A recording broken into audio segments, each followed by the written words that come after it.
Hello there. Welcome to the Saroy channel wherever you are in the world, and so much love to each and every one of you.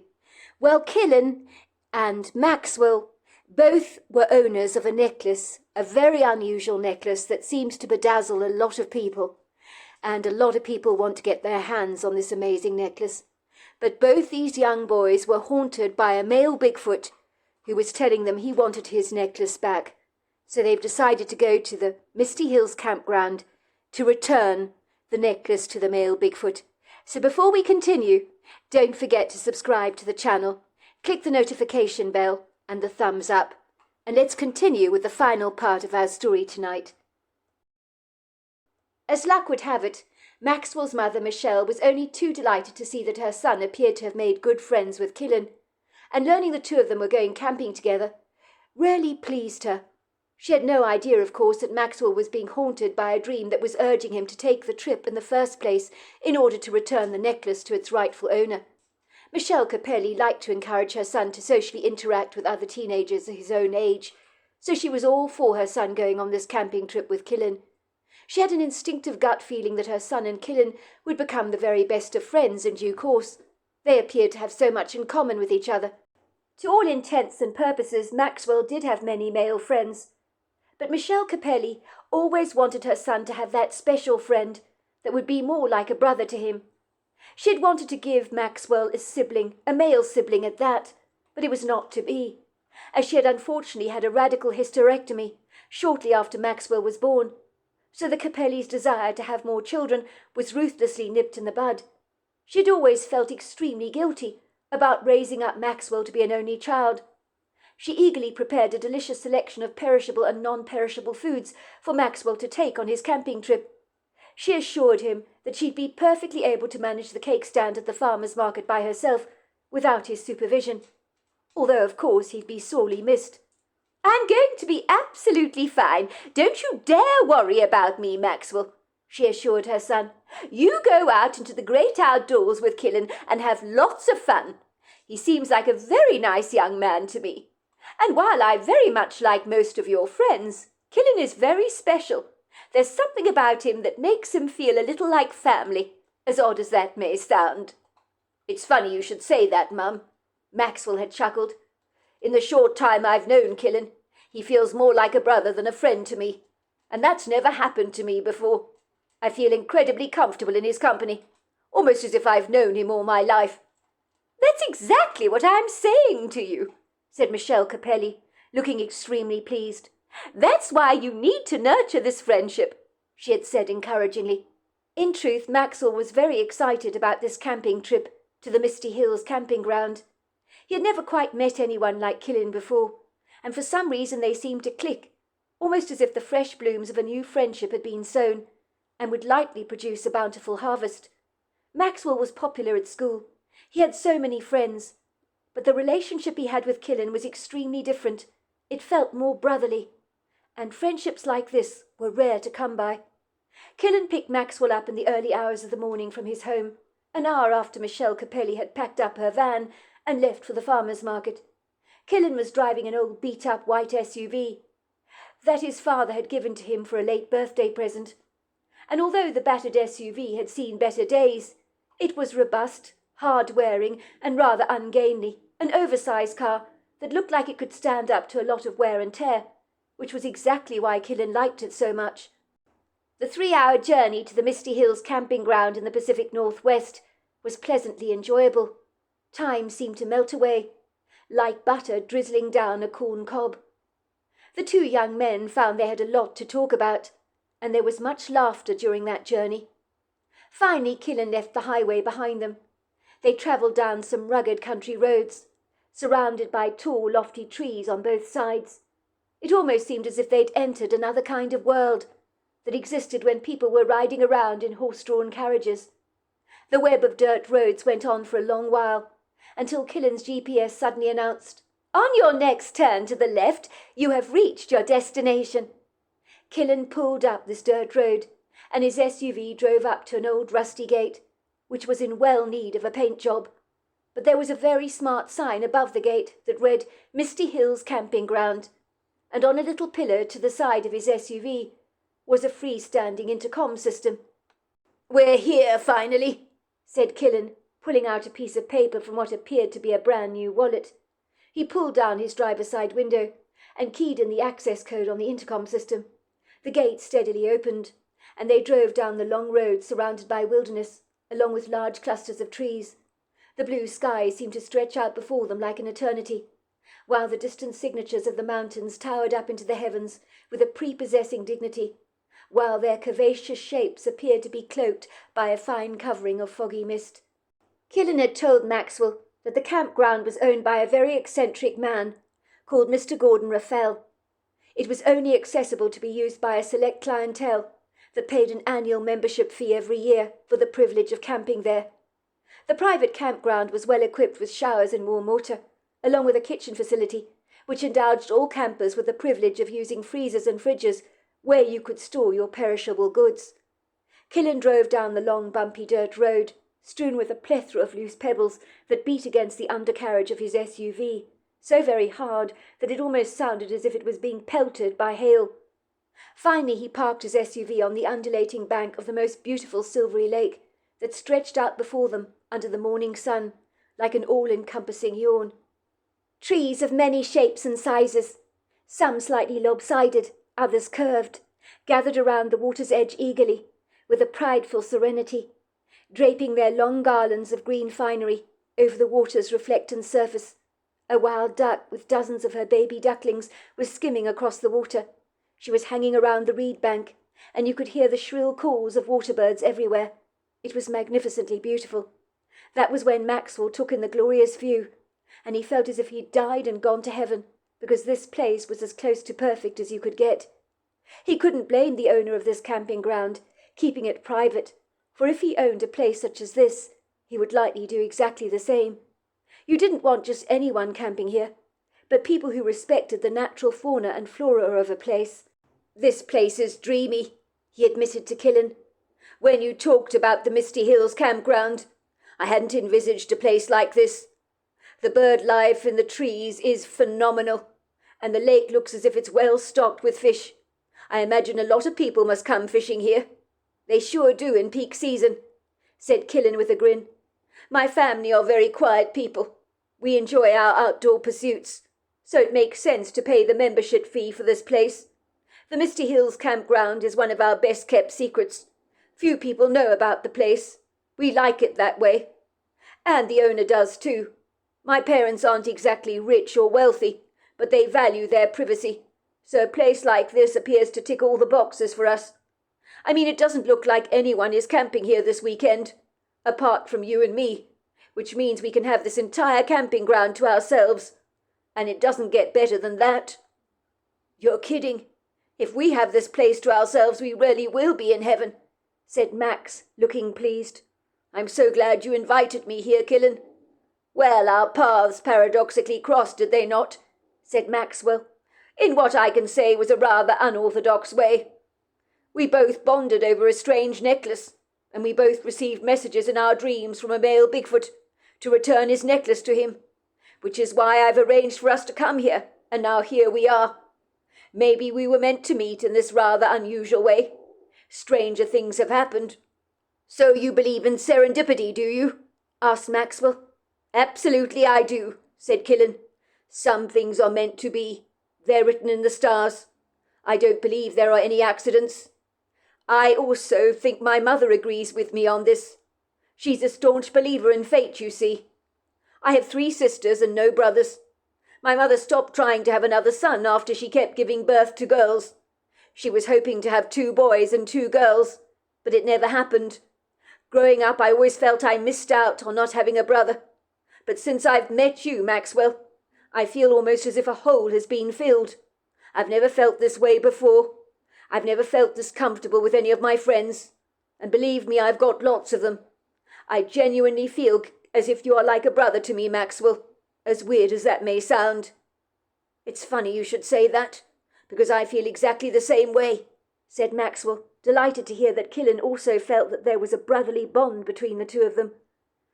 "When my mother reached her limit of having children," Killen continued, "she prayed hard for me to have a brother figure come into my life, and that hasn't happened until now.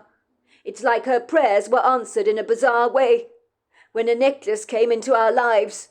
So yes, that is serendipitous, in any way you look at it. You're right in what you say, because let's not kid, if I hadn't bartered you for that necklace, we would not have been involved in each other's lives. I remember thinking when I met you that you would be the kind of person that I'd like to know in another lifetime, and now here we are, probably because it's meant to be. So yes, it is serendipitous. By the way, my mother also wanted more kids, but couldn't have any, and she felt guilty about this because I never had a brother. She was hoping that I would one day make a good friend that I could connect with like a brother, but that never happened until you came along, Killen. When she met you the other day at the farmer's market and saw us interacting with each other, she said she could swear we looked like brothers. That pleased her exponentially. That was why she encouraged me to come on this trip with you. Well, I'm very pleased you're here, said Killen. I tell you what we'll do. Once we've pitched our tent, I'll take you into the woodgrove myself. I'll show you the area where I believe I found the necklace. I won't be able to pinpoint the exact spot where I found the necklace. As you well know, one area of the woodgrove looks much like another. We'll just go down the same trail that I did with Robin that day, and we'll leave the necklace hanging on a tree branch there, close to the area I believe where it was found. Hopefully the male Bigfoot will recover his missing necklace. I guess he must have dropped it. Unfortunately, I picked it up and kept it as my own. Something I now know I should never have done. But then again, if I hadn't done that, I would never have met you, and our friendship would never have been formed. Regretfully, I didn't listen to my instincts telling me to leave the necklace well alone. Unfortunately, my friend Robin, who as you know was on the camping trip with me, encouraged me to keep the necklace. But as you well know, the moment I started wearing it, I was haunted by those bizarre dreams. It was after those dreams and learning that you were having them too, I came to the profound realization that the Bigfoot must be real, as my dream was so lucid. And when I saw you at the farmer's market and you claimed to be having exactly the same dream that I was having, after you acquired the necklace from me, I knew these weren't just ordinary dreams. This was a clear message that we needed to return the necklace from whence it was found, and that's why we're here. I mean, think about it. This male Bigfoot had the power and paradoxical ability to access the two of us in our dreams. I mean, how is that even possible? He was able to tune in to the person who was wearing his particular necklace. It boggles the mind that he had the ability to do that. I haven't told anyone in my family about my dreams after I first acquired the necklace. To tell you the truth, I didn't think anyone would believe my story. So when you wanted to barter the necklace from me, I thought, why not give it to you in exchange for the cakes? At least it might put an end to the Bigfoot appearing to me in my dreams, asking for his necklace back. I know where you're coming from with all that, Maxwell agreed. Like you, I haven't told my mother the real reason for our camping trip, because it sounds far too far-fetched. I unequivocally know that the male Bigfoot reached us both through our dreams, and I cannot imagine for the life of me how he was able to do that. Me neither, admitted Killen, but I have heard that human beings used to be telepathic, but not anymore. But there are people out there who are able to tune into places by remote viewing, I'm told. So maybe the Bigfoot is able to tune in to the whereabouts of his necklace, and then able to communicate with the both of us. The good news is I'm not remotely fearful of the Bigfoot that I encountered in my dreams. In my humble opinion, they were passive and gentle, benevolent beings. The male Bigfoot that asked for his necklace back, he was emotionally intelligent. He wasn't angry or aggressive about his demands. He was polite and matter-of-fact about it, rather like when you lend a book to a good friend who forgets to give it back to you. So you call them up and say, "Hi, bro, can I please have my book back?" I certainly agree with you on that, said Maxwell. The dreams I experienced were lucid and haunting, but not in a bad, negative way, if you know what I mean. I never once felt that the Bigfoots in my dream imposed a threat to me. They were extremely intimidating, of course, based on their sheer size and stature. But the male Bigfoot was merely asking for what was rightfully his back, and I felt obligated to return this necklace to him. That is why we came here today, said Killen. We are here to return to the Bigfoot the necklace which I should never have taken in the first place, as it was not mine to take, and I guess I knew it was intrinsically wrong. It was almost like the necklace drew me in. It was magnetizing and bewitching. It had the same kind of alluring hold on me that the ring Gollum was fixated on in The Lord of the Rings. I'm not kidding. When I saw the necklace with its unusual stone and the eagle's feather attached to it, I thought it was the coolest thing I'd ever seen. And when I started wearing the necklace, everyone wanted to buy it from me. People got fixated on it for reasons I can't explain. I guess I thought, since I found it in the wilderness myself, I had the right to keep it. But how wrong was I about that? Don't blame yourself for thinking like that, said Maxwell. In the same situation, I'd likely have done the same. I mean, the necklace is extremely cool. When I saw you wearing the necklace at the farmer's market, I wanted it like I've never wanted anything before. And since I've been wearing it around town, I've had random strangers coming up to me, asking me if they could buy the pendant from me. Some have offered me big money. I haven't told you this, but I'll tell you one thing. I've got a neighbour, a man called Mr. Falconer, who lives in our neighbourhood. Now, he's been seriously annoying, and when I say seriously annoying, I'm not exaggerating. He's been phoning me up every single day, offering me $10,000 for the stone. And when I say no, I'm not selling the necklace, he badgers me to change my mind. He's been laying on the pressure for me to sell the necklace to him, and doesn't appear to be able to take no for an answer. At this curious revelation, Killen looked absolutely astounded. Is this neighbour of yours completely insane? $10,000 for the necklace? He must be mad. Well, it turns out, said Maxwell with a chuckle, that Mr. Falconer is married to a formidable woman. Her name is Ivor. I gather Mr. Falconer had withdrawn the $10,000 from his savings account. Well, their savings account, so to speak. He was planning to put the money under my nose, to persuade me to give up my necklace to him. That's how badly he wanted it. I think he was of the belief that if he presented me with the money, its temptation would be so overwhelming, I'd be unable to refuse him. He was even making murmurings of giving me one of his extra lawnmowers that he has in the shed, as an added incentive to get me to agree to his offer. Anyway, Ivor knew within seconds that her husband had sneakily drawn out the money from their savings account. As you can imagine, she challenged him about where the money had gone. He told her he'd removed the money because he wanted to buy a one-of-a-kind gemstone from me. Apparently she blew a gasket. She screamed at him, calling him an old fool who had the brains of a scarecrow, and even a scarecrow would probably have more sense than him. She snatched the money away from Mr. Falconer, put it back in their savings account, and marched over to our house. She waved a warning finger at me. She told me that under no circumstances was I ever to agree to sell the necklace to her husband. I assured her that that would never happen, as I had no intention of selling the necklace to her husband. She was appreciative of that. She's a tiny woman, about 4'5", and very slender, but you forget that when you meet her, because she can be a tyrant, let me tell you. She told me her husband was the absolute end, wanting to pay excruciatingly high prices for things of little value. That man has about as much sense as a porcupine, and if the truth be told, a porcupine likely has more common sense in one of its spikes than my husband has in his pinky finger. That's hilarious, said Killen with a chuckle, and all over a necklace. I mean, it's almost seductive, wouldn't you say?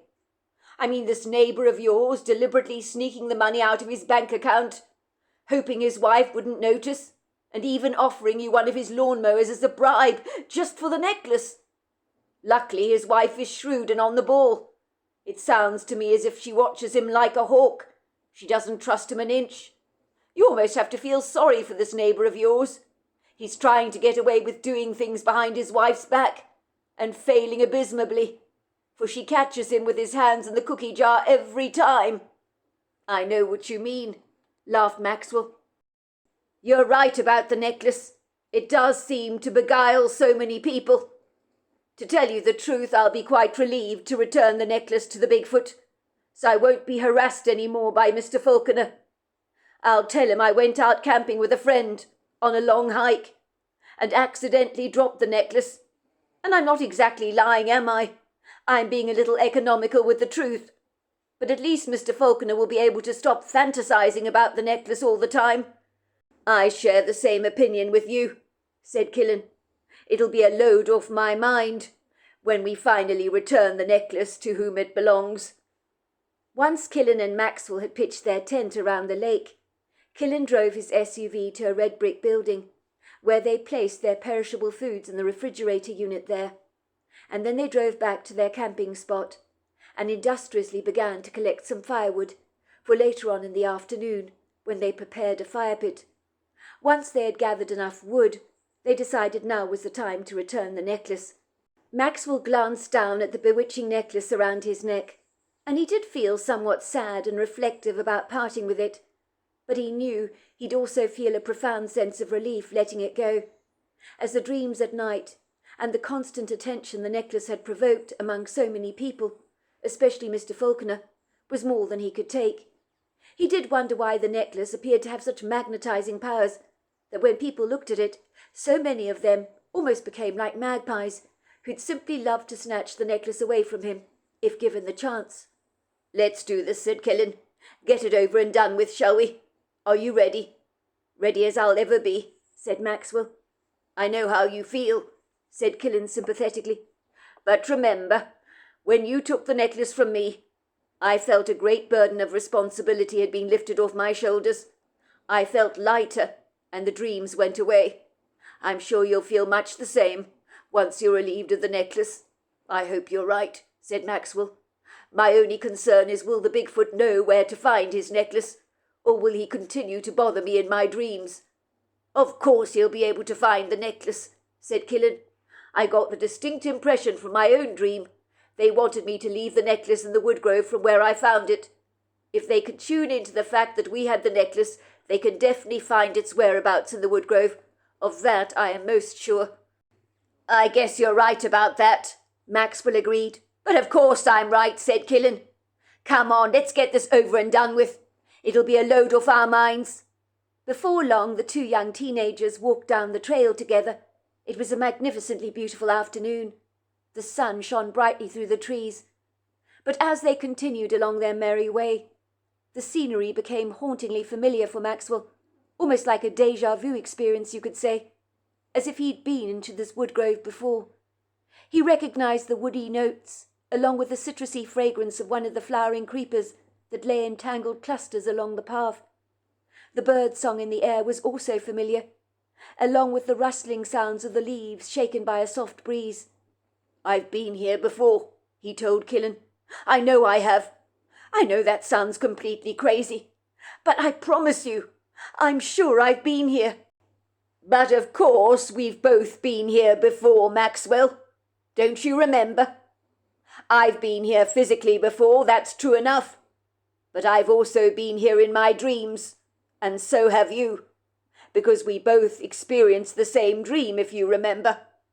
Somehow, during our sleep state, we were both teleported here.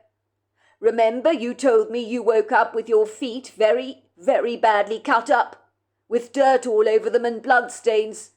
That happened to me as well. I assure you my mother gave me hell for going to bed with filthy feet." "But how could this possibly happen?" asked Maxwell. "It makes absolutely no sense at all." "I'll tell you a big secret, Maxwell. I have found in life that a lot of things make no sense at all. Don't overthink things, Maxwell. It'll drive you completely mad. Let's just say peculiar, very bizarre and paradoxical things do happen to people. I've heard of people finding themselves caught up in another time, and how this happened God only knows. But when they return to their original time, they try to find the place they encountered, and it no longer exists. But when they do their research, they found it existed in the 1800s or some other time period. Things like that do happen, without any logical explanation at all. I've learnt to accept it. I've resigned myself to the fact that the world is indeed a very mysterious place. And you need to accept that too. The world is like an onion with many layers. And many of those layers represent different dimensions and parallel universes. And sometimes people slip into them. That's what my mother also believes. Ah, here we are, said Killen suddenly, as they came up to two forks in the road. One was called Beaver's Bump Trail, and the other was called the Goblin's Triangle. What was it about the Goblin's Triangle that Maxwell remembered? He'd seen the name in his dream before. Of course he had. It was extremely familiar to him. Killen stood still for a moment, and then said, I found the necklace down the Goblin's Triangle trail. This is the way we need to go. Well, then let's proceed, said Maxwell. Why do you look so hesitant, Killen? Well, I haven't come completely clean with you, Killen admitted. What do you mean, you haven't come completely clean with me? Asked Maxwell. About what exactly?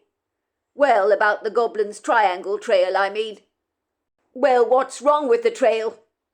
Is there a lot of uphill walking or something? I assure you, Killen, I'm not that unfit. That's not what I was talking about. The trail isn't the problem in terms of its physical demands. But it is called the Goblin's Triangle because it is a triangular-shaped trail. And also because some rather peculiar things can happen here. Such as what? Asked Maxwell. Why do I not feel good about this, Killen? Why are you being so secretive? What is it that you're not telling me? I'm not being secretive, nor am I deliberately hiding anything from you.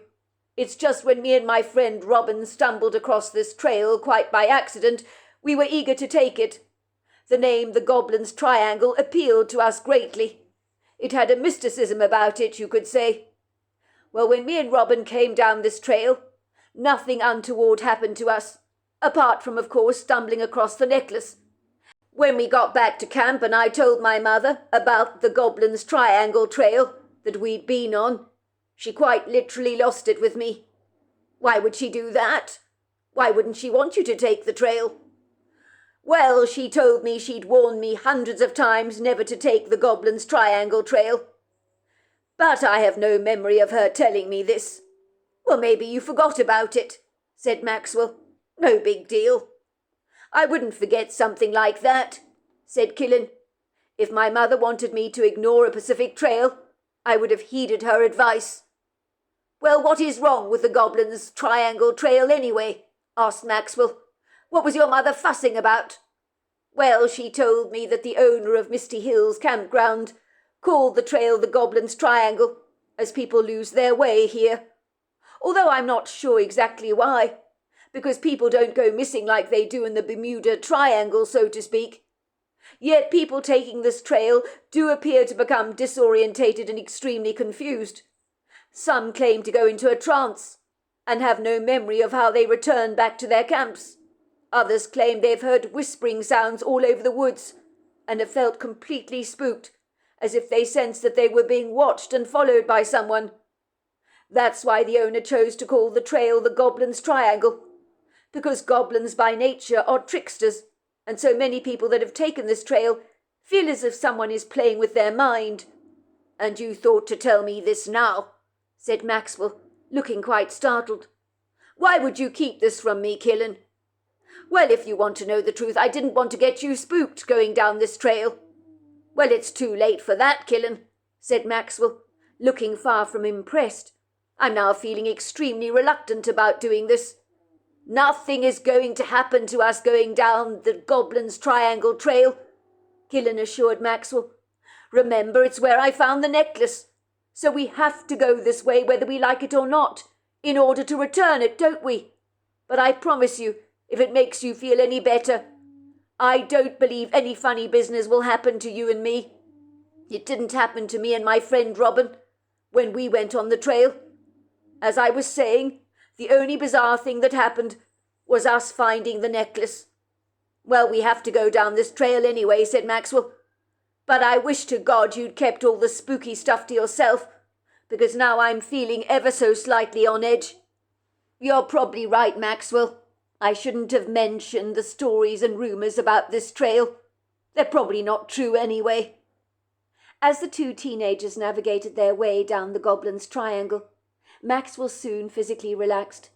For despite what Killen had told him about the Goblin's Triangle, he decided it was probably folklore, and there was nothing to these rumours of people becoming disorientated and confused, or drifting into a trance-like state. The idea seemed nonsensical.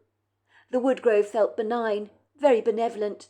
The bird-song in the trees was reassuring, and the warm sun trickling through the branches and caressing his face made him feel all was well with the world. Of course, there was nothing to worry about.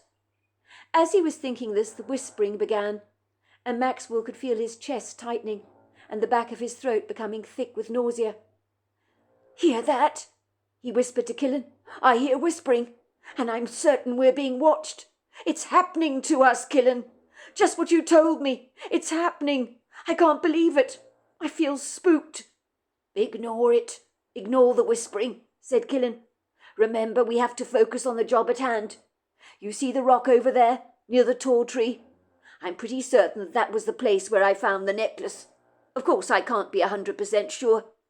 "Well, let's get this over and done with," said Maxwell with an urgency in his voice that suggested he really was quite spooked. Killen tried to act nonchalant about it all, but underneath his calm veneer, his heart was thumping nervously in his chest, and he kept looking anxiously behind his shoulders. He was sure someone was there. Someone was following them. Someone was watching them. He couldn't help envisaging some mischievous goblins playing tricks on him and laughing at his angst, delighting in causing him so much stress. "I can't let Maxwell see how unnerved I am," he told himself. Despite the fact that the taunting whispers that seemed to come from all over the grove were making him feel extremely flustered, it was clear his mother was absolutely right. The Goblin's Triangle was not a trail for the faint of heart, for it was appropriately named given the level of disquiet he was now feeling. When they reached the rock, Killen inwardly sighed with relief. "We should put the necklace somewhere where it can be physically seen," he told Maxwell. "How about putting it on this overhanging branch? I'm sure the Bigfoots won't miss it there." Maxwell was more than eager to take the necklace off his neck and to put it on the branch. And as he was doing this, Killen said, "Look at that! What on earth is that? On one side of the trail?" That was when they saw a burgeoning white mist beginning to spread across the grove, like a thick, vaporous white fog. "What the hell?" said Maxwell. "What is going on?" It was in the mist they saw 3 dark, shadowy forms moving towards them. The mist began to fade away, like the steam from a kettle, and standing before them were 3 powerful male Bigfoot, but the Bigfoot in the middle was the most impressive, because he was gargantuan. The sheer size of him made Maxwell want to faint in terror. It was in that moment a peace came over him, as a voice in his head said, "You have nothing to fear. We are guardians of the sweet earth, and we are here to save and to heal, not to hurt and destroy." Maxwell noticed the 2 Bigfoots on each side of the massive, towering Bigfoot were wearing pendants similar to the one he had been given by Killen. Only the stones on these necklaces were uniquely different and very individual. He'd never seen stones like that before. "You have something of mine, I believe," said the large male Bigfoot in the middle, who stepped forward. This time he verbally spoke in a language that Killen and Maxwell had never heard before, and yet they understood his every word, almost as if his native tongue was familiar to them. Maxwell held out the necklace in his hand, with trembling fingers, placing it in the Bigfoot's palm, and as he did so, he was struck by the huge size of the Bigfoot's hands and his fingers. For a second, the Bigfoot's dark treacle eyes looked directly into his, and they were smiling at him, and Maxwell had never experienced such a warm, fuzzy feeling like this before, as he felt as if this large creature genuinely cared for him. On retrieving his necklace, the Bigfoot examined the stone, almost as if to reassure himself it was still intact. "Thank you, young man, for bringing this necklace back to me. The stone is very, very precious to me. It has been in my family line for generations." and there is no other like it in the entire world. It is completely unique. But because you have done this good favour for me, I have something to give you in return." And at that he waved a hand, indicating to the Bigfoot on the left-hand side to step forward. The Bigfoot was holding 2 necklaces in his hands, and he placed one in Killen's hands and the other in Maxwell's hand. "It is our way of thanking you for doing the right thing by us and returning the necklace, to me, of course." For a moment Killen and Maxwell and the 3 Bigfoots stared at each other, as if words were no longer needed to be exchanged between them, almost as if both parties recognized that this was a special, very unorthodox moment in time that they did not want to forget. Maxwell knew that this paradoxical experience would never ever happen to him again. He was sure of it. In seconds he greedily soaked in all the details of the Bigfoots, admiring how massively large and incredibly powerful they were, like warrior angels dressed in long, straggly black hair, with muscles that rippled from beneath their flesh, with definition, strength, and tone. Their faces were noble and endearing, where strength, power, and compassion were written in every furrow on their brow, almost as if they could divide and conquer, but love, unite, and embrace at the very same time. "We must leave now," said the male Bigfoot, who slipped the necklace around his neck. "We bid you farewell, and thank you for bringing back my treasured stone."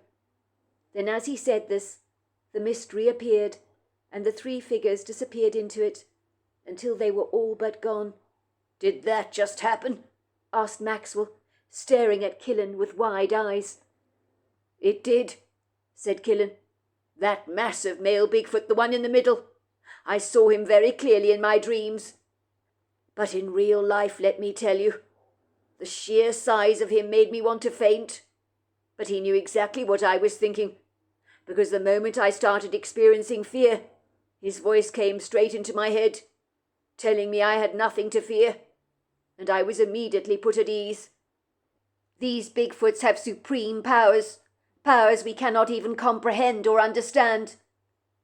And that mist they walk through, it made me wonder if they came through an open portal of some kind." "I was thinking exactly the same thing," Maxwell admitted. Killen and Maxwell were absolutely delighted to examine the necklaces that had been given to them by the male Bigfoot. They both had their own unique stone, along with an eagle's feather, attached to a leather thong, and these days they still wear these necklaces. This was a camping trip that would become one of many for Killen and Maxwell, although when they did come to the Misty Hills campground together, they always did their level best to avoid taking the Goblin's Triangle Trail, which they believe contains a portal whereby things can come in and out of our reality, which may explain why people have had rather outlandish experiences on that trail. To date, Killen and Maxwell have become like brothers, but they have not encountered the 3 Bigfoots again. So there you are. That's my story. Wow, what an incredible story. Until next time, goodbye and good night.